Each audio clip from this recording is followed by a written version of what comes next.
Hello friends, स्वागत है आप सभी का आपके अपने यूट्यूब चैनल पर। आज हम लोग करने वाले हैं अपनी एसएसटी की क्लास, यानी कि सामाजिक विज्ञान अध्ययन की क्लास करने वाले हैं, जो आपके सेकंड पेपर के लिए बहुत ही अनिवार्य रहने वाली है। आज की क्लास में हम करने वाले हैं 40 क्वेश्चन और आप लोग लगातार बने रहिएगा। सारे के सारे क्वेश्चन काफ़ी इंपॉर्टेंट हैं और आपके एग्जाम में पूछे हुए क्वेश्चन हैं। कई सारे क्वेश्चन आसान भी हो सकते हैं और कई क्वेश्चन हार्ड भी हो सकते हैं। तो जितने भी लोग इस समय चैनल पर जुड़ चुके हैं, सभी लोग क्लास को शेयर कर दीजिए अपने साथियों के पास में। और अगर आज पहली बार विजिट कर रहे हैं तो चैनल को सब्सक्राइब जरूर कर लीजिएगा, क्योंकि यहाँ पर आपको कई सारी बेहतरीन क्लासें मिलने वाली हैं और साथ साथ में आपको हिमांशी मैम की क्लासें बहुत जल्द मिलने वाली हैं। तो आपके सामने जो पहला क्वेश्चन है वह है 27 दिसंबर 1911 को पहली बार जनगण मन कहाँ पर गाया गया, आपको ये बताना है। 27 दिसंबर 1911 को पहली बार जनगण मन कहाँ पर गाया गया? मुंबई, लखनऊ, कोलकाता, साबरमती। आंसर आप लोगों को करना है। क्वेश्चन आसान है और इसका आंसर अब तक आ चुका होगा कि पहली बार कहाँ पर गाया गया था? कोलकाता में। ऑप्शन नंबर सी इस क्वेश्चन का बिल्कुल सही। जितने भी लोगों ने ऑप्शन नंबर सी किया है उनका सबका बिल्कुल सही हो जाएगा। अगला क्वेश्चन है, क्वेश्चन नंबर 2 लिखा है, भूदान आंदोलन किसने प्रारंभ किया था? इंपॉर्टेंट क्वेश्चन है, आप लोगों को पता होना चाहिए कि जो हमारा ये आंदोलन है भूदान आंदोलन, इसको प्रारंभ किया गया था विनोबा भावे के द्वारा। किनके द्वारा? विनोबा भावे के द्वारा इसको प्रारंभ किया गया था। थोड़े क्वेश्चन आसान है शुरू में, फिर धीरे धीरे हम कठिन क्वेश्चनों की तरफ बढ़ते चले जाएंगे। लगातार क्लास को शेयर करते रहिए और अपने साथियों को लाते रहिए क्लास में, क्योंकि यही से क्वेश्चन उठाए जाते हैं। अगला क्वेश्चन है, क्वेश्चन नंबर 3, भारत कोकिला किसे कहा जाता है? सभी को बताना है कि भारत कोकिला किसे कहा जाता है। जयलक्ष्मी पंडित को। दूसरा ऑप्शन है सरोजिनी नायडू को। तीसरा ऑप्शन है अरुणा आसफ अली को, जबकि चौथा ऑप्शन है सुचेता कृपलानी को। आंसर करते रहिए सभी लोग। क्वेश्चन नंबर 3 का सही आंसर हो जाएगा ऑप्शन नंबर बी, भारत कोकिला किसे कहा जाता है? सरोजिनी नायडू को। तो जितने भी लोगों ने ऑप्शन नंबर बी कर लिया उनका सही हो जाएगा। क्वेश्चन नंबर 4 है आपके सामने, भारत की संविधान सभा किसके अनुसार गठित की गई? साइमन आयोग का प्रस्ताव के द्वारा, कैबिनेट मिशन योजना के द्वारा, माउंटबेटन योजना के द्वारा, या फिर क्रिप्स प्रस्ताव के द्वारा। तो भारत की संविधान सभा किसके अनुसार गठित की गई, आपको यह बताना है क्वेश्चन नंबर 4 में। उम्मीद है आप लोगों ने आंसर कर लिया होगा। इस क्वेश्चन का सही आंसर हो जाएगा ऑप्शन नंबर बी, भारत की संविधान सभा कैबिनेट मिशन के द्वारा गठित की गई थी। तो जितने भी लोगों ने ऑप्शन नंबर बी किया है उन्हीं का सही है यहाँ पर क्वेश्चन नंबर 4। अगला क्वेश्चन है क्वेश्चन नंबर 5 लिखा है, प्रथम भारतीय नोबेल पुरस्कार विजेता थे। आपको बताना है कि पहला भारतीय नोबेल पुरस्कार किसको दिया गया था? सीवी रमन को, रविंद्रनाथ टैगोर को, हरगोविंद खुराना को, या फिर अमर्त्य सेन को। आंसर करते रहिए सभी लोग, बहुत ही अच्छे क्वेश्चन है और आपके एग्जाम में बनते भी ये क्वेश्चन है। क्वेश्चन नंबर 5 का आंसर नंबर बी जितने भी लोग कर रहे हैं उनका सबका बिल्कुल सही होगा। पहला भारतीय नोबेल पुरस्कार दिया गया था रविंद्रनाथ टैगोर को। तो आप लोग इसको याद रखेंगे और यहाँ से क्वेश्चन बन चुका है। अगला क्वेश्चन है, हमारा राष्ट्रीय गीत वंदे मातरम कहाँ से संकलित है? आपको बताना है कि यहाँ पे जो 4 ऑप्शन दिए गए हैं इनमें से वह कौन सा ऑप्शन है जहाँ से हमारा राष्ट्रीय गीत वंदे मातरम लिया गया है। पहला ऑप्शन है चित्रा, दूसरा है गोदान, तीसरा ऑप्शन है डाकघर, जबकि चौथा ऑप्शन है आनंद मठ। आंसर आप लोगों का आ चुका होगा। यहाँ पर जो सही आंसर है वह है आनंद मठ। अगला क्वेश्चन है क्वेश्चन नंबर 7 लिखा है, भारत का राष्ट्रीय पंचांग किस संवत पर आधारित है? आपको बताना है कि हमारा जो राष्ट्रीय पंचांग है यह किस संवत पर आधारित है। विक्रम संवत, कलि संवत, शक संवत, या फिर इनमें से किसी से भी नहीं। तो आपको बताना था इनमें से कौन सा ऑप्शन वह है जिससे हमारा राष्ट्रीय पंचांग आधारित है। तो क्वेश्चन नंबर 7 का जो सही आंसर है वह है ऑप्शन नंबर सी। क्या हो जाएगा? भारत का राष्ट्रीय पंचांग शक संवत पर आधारित है। कौन सा हो जाएगा? शक संवत। ऑप्शन नंबर सी इस क्वेश्चन का बिल्कुल सही है। अगला क्वेश्चन है क्वेश्चन नंबर 8 लिखा है, भारत के राष्ट्रीय ध्वज का डिजाइन किसने तैयार किया था? आपको बताना है कि जो हमारा राष्ट्रीय ध्वज है इसका डिजाइन किसके द्वारा तैयार किया गया था। फटाफट आंसर करते रहिए सभी लोग। इस क्वेश्चन का सही आंसर क्या हो जाएगा? ये जो डिजाइन है इसको किसके द्वारा तैयार किया गया था, आपको ये बताना है। इसकी लंबाई कितनी है, क्या अनुपात रहेगा लंबाई चौड़ाई का, तो ये चीज़ें आपको बतानी है किसने निर्धारित की थी या फिर किसने डिजाइन की थी। तो इस क्वेश्चन का जो सही आंसर है वो आ जाएगा ऑप्शन नंबर डी। क्या आ जाएगा? पिंगली वेंकैया। पिंगली वेंकैया ने इसको डिजाइन किया था। तो जितने भी लोग इस समय सीटेट की तैयारी कर रहे हैं और जिनको दिक्कत आ रही है फर्स्ट पेपर में फिर सेकंड पेपर में किसी भी सब्जेक्ट में, उनके लिए मास्टर अड्डा लेकर के आया है बहुत ही बेहतरीन नोट्स बहुत ही कम कीमत पर। और जिनको नोट्स नहीं भी बाय करने हैं उनके लिए फ्री नोट्स भी यहाँ पर दिए गए हैं। हिमांशी मैम के नोट्स दिए गए हैं। इसके साथ साथ में अदर स्टडी मटेरियल भी दिया गया है और प्रीवियस ईयर के जितने भी पेपर आपके हो चुके हैं वो पेपर यहाँ पर उपलब्ध है आंसर की के साथ में। तो आप लोग तुरंत डाउनलोड कीजिए master Shraddha the learning app, यहीं से आपकी तैयारी बेहतर से बेहतरीन हो सकती है। अगला क्वेश्चन आपके सामने क्वेश्चन नंबर 9 लिखा है, भारत में सिविल सेवाओं का सूत्रपात किसने किया? बहुत ही इंपॉर्टेंट क्वेश्चन है, लगातार बने रहना है क्लास में और क्लास को शेयर करते रहना है। पहली बार जुड़ रहे हैं चैनल पर तो चैनल को सब्सक्राइब करके जाइएगा। क्वेश्चन नंबर 9 आपको बताना है, भारत में सिविल सेवाओं का सूत्रपात किसने किया? Lord Dalhousie, Lord Curzon, Lord Wellesley या फिर लॉर्ड कॉर्नवालिस? तो क्वेश्चन नंबर 9 का जो सही आंसर है वह ऑप्शन नंबर डी, भारत में सिविल सेवाओं का सूत्रपात किया गया था लॉर्ड कॉर्नवालिस के द्वारा। जितने भी लोगों ने ऑप्शन नंबर डी कर लिया उनका बिल्कुल सही हो जाएगा। अगला क्वेश्चन है क्वेश्चन नंबर 10 लिखा है, सीमांत गांधी किसे कहा जाता है? बहुत ही इंपॉर्टेंट क्वेश्चन है और आपके कई स्टेट में ये क्वेश्चन बनता है और सीटेट में भी क्वेश्चन बन चुका है। सीमांत गांधी किसे कहा जाता है? तो इस क्वेश्चन का जो सही आंसर है वह हो जाएगा ऑप्शन नंबर सी, सीमांत गांधी कहा जाता है खान अब्दुल गफ्फार खान को। जितने भी लोगों ने ऑप्शन नंबर सी किया उनका बिल्कुल सही हो जाएगा क्वेश्चन नंबर 10। इसके अलावा अगर आपने कुछ किया है तो आपका गलत हो जाएगा। अगला क्वेश्चन है क्वेश्चन नंबर 11, इसको पढ़िए और आंसर कीजिए। लिखा है, लाल किले में मुगल अस्तित्व किसके पतन के साथ समाप्त हुआ? औरंगजेब, मोहम्मद शाह, शाह आलम, बहादुर शाह जफर?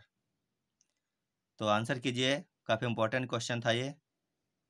लाल किले में मुगल अस्तित्व किसके पतन के साथ समाप्त हुआ था? तो हमें पता होना चाहिए बहादुर शाह जफर। क्या हो जाएगा? बहादुर शाह जफर हो जाएगा इस क्वेश्चन का सही आंसर।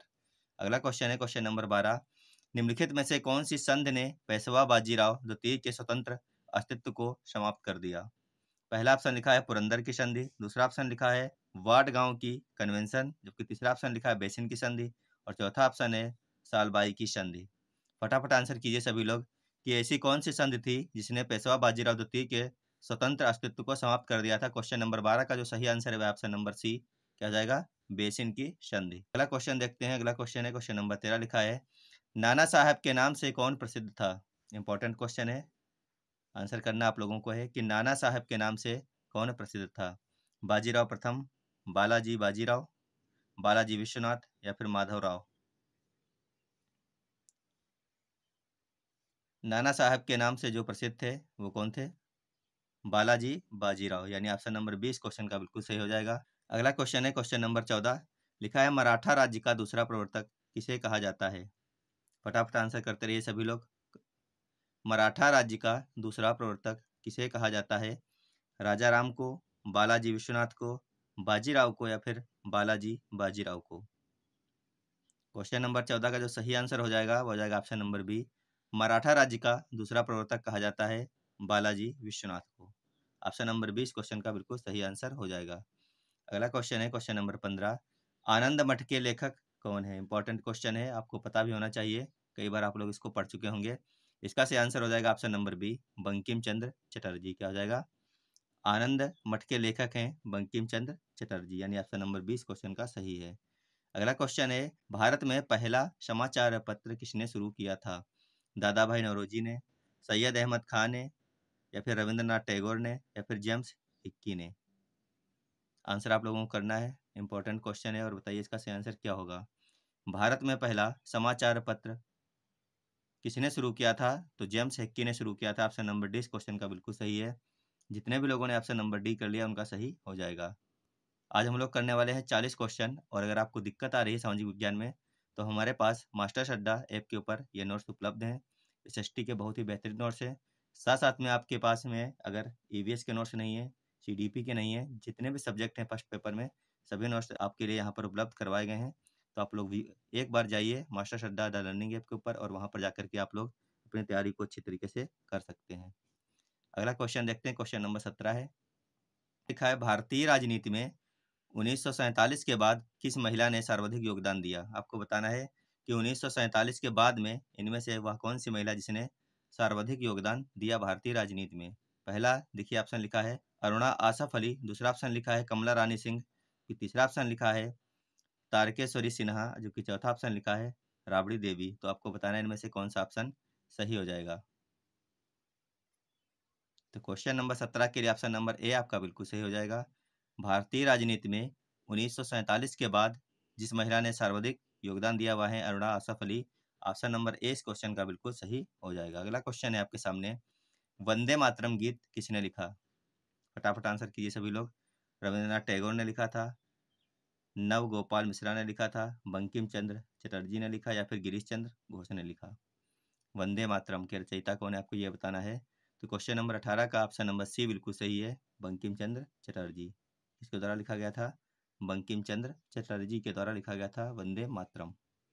अगला क्वेश्चन है क्वेश्चन नंबर 19, स्वतंत्र भारत का अंतिम गवर्नर जनरल कौन था? इंपॉर्टेंट क्वेश्चन है और कई बार ये क्वेश्चन बहुत ही गलत हो जाते हैं। आपको आंसर करना है, स्वतंत्र भारत का अंतिम गवर्नर जनरल कौन था? पहला ऑप्शन लिखा है सी राजगोपालाचारी, दूसरा ऑप्शन लिखा है राजेंद्र प्रसाद, तीसरा ऑप्शन लिखा है लॉर्ड माउंटबेटन, चौथा ऑप्शन भी लिखा है लॉर्ड माउंटबेटन। तो ये दोनों नहीं थे। तो स्वतंत्र जब हमारा देश हो गया था उसका अंतिम गवर्नर जनरल किसको बनाया गया था? सी राजगोपालाचारी को बनाया गया था। अगला क्वेश्चन देखते हैं, लिखा है निम्नलिखित विद्रोह में से किसको बंकिम चंद्र चटर्जी ने अपने उपन्यास आनंद मठ में उल्लेख कर प्रसिद्ध किया?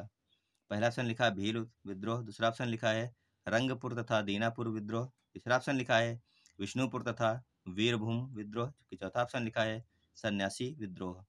तो आपको बताना है इनमें से वह कौन सा विद्रोह है जो कि बंकिम चंद्र चटर्जी के द्वारा आनंद मठ में उल्लेख किया गया है। क्वेश्चन नंबर 20 का जो सही आंसर है वह है ऑप्शन नंबर डी, वह है सन्यासी विद्रोह। कौन सा विद्रोह था? सन्यासी विद्रोह के बारे में आनंद मठ में लिखा गया है। अगला क्वेश्चन देखते हैं, क्वेश्चन है कांग्रेस के निम्नलिखित नेताओं में से कौन एक कैबिनेट मिशन योजना के पक्ष में पूरी तरह से था? फटाफट आंसर करना है सभी को कि इनमें से वह कौन सा नेता है कांग्रेस का जो कैबिनेट मिशन योजना के पक्ष में पूरी तरह से था। पहला ऑप्शन है अबुल कलाम आजाद, दूसरा ऑप्शन है जवाहरलाल नेहरू, जबकि तीसरा ऑप्शन है सरदार पटेल, जबकि चौथा ऑप्शन है महात्मा गांधी। थोड़ा सा कठिन क्वेश्चन कह सकते हैं, लेकिन इसका जो सही आंसर है वह ऑप्शन नंबर सी क्या हो जाएगा? सरदार पटेल हो जाएगा। जितने भी लोगों ने ऑप्शन नंबर सी किया है उनका सबका बिल्कुल सही हो जाएगा। आज हम लोग करने वाले हैं 40 क्वेश्चन, और 40 के 40 क्वेश्चन काफ़ी इंपॉर्टेंट रहने वाले हैं आपके एग्जाम की दृष्टिकोण से। अगला क्वेश्चन है लॉर्ड मैकाले संबंधित हैं। आपको बताना है लॉर्ड मैकाले जो हैं वो किससे संबंधित हैं? सेना में सुधार से, सती प्रथा की समाप्ति से, अंग्रेजी शिक्षा से, या फिर स्थायी बंदोबस्त से? फटाफट आंसर कीजिए, लॉर्ड मैकाले किससे संबंधित हैं?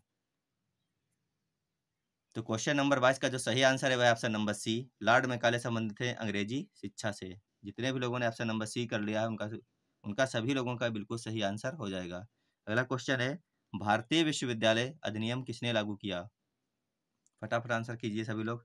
भारतीय विश्वविद्यालय अधिनियम किसने लागू किया? कर्जन ने, मिंटो, मोर्ले, या फिर रिप्पन? फटाफट आंसर सभी लोग करते रहिए इस क्वेश्चन का। आसान क्वेश्चन है, आपको पता भी होगा कि भारतीय विश्वविद्यालय अधिनियम लाया गया था किसके द्वारा? लॉर्ड कर्जन के द्वारा। जितने भी लोगों ने ऑप्शन नंबर ए कर लिया है उनका बिल्कुल सही हो जाएगा।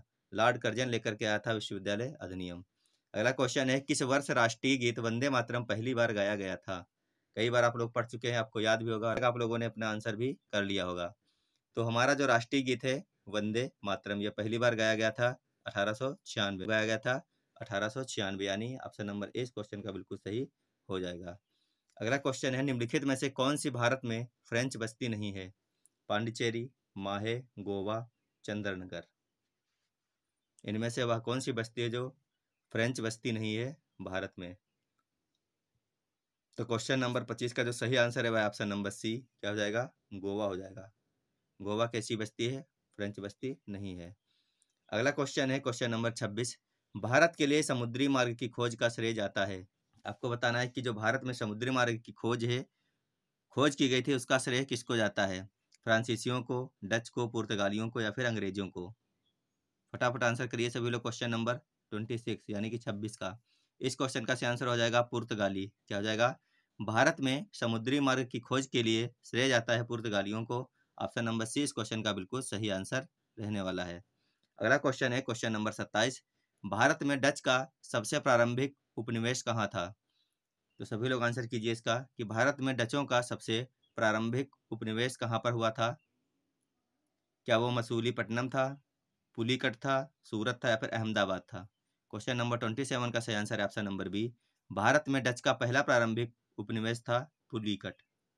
चलते हैं अगले क्वेश्चन पर। क्वेश्चन है किसने यह कहा कि कोई भी राजनीतिक धर्म से रहित नहीं है?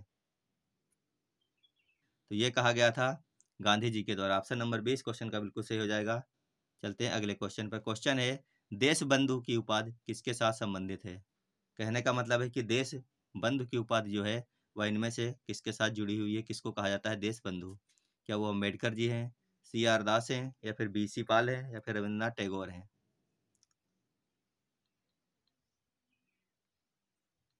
फटाफट आंसर कीजिए सभी लोग। तो क्वेश्चन नंबर 29 का ऑप्शन नंबर बी बिल्कुल सही हो जाएगा। क्या होगा? चित्तरंजन दास। इनको कहा जाता है देश बंधु। अगला देखिए, क्वेश्चन लिखा है, निम्नलिखित में से किस गवर्नर जनरल के कार्यकाल के दौरान भारतीय राष्ट्रीय कांग्रेस बनी थी? फटाफट आंसर करना है आपको कि वह कौन सा गवर्नर जनरल था जिसके कार्यकाल के दौरान भारतीय राष्ट्रीय कांग्रेस की स्थापना की गई थी? पहला ऑप्शन है रिपन, दूसरा है विलियम बेंटिंक, जबकि तीसरा ऑप्शन है डफरिन, चौथा ऑप्शन है कर्जन। फटाफट आंसर कीजिए। इस क्वेश्चन का सही आंसर हो जाएगा डफरिन।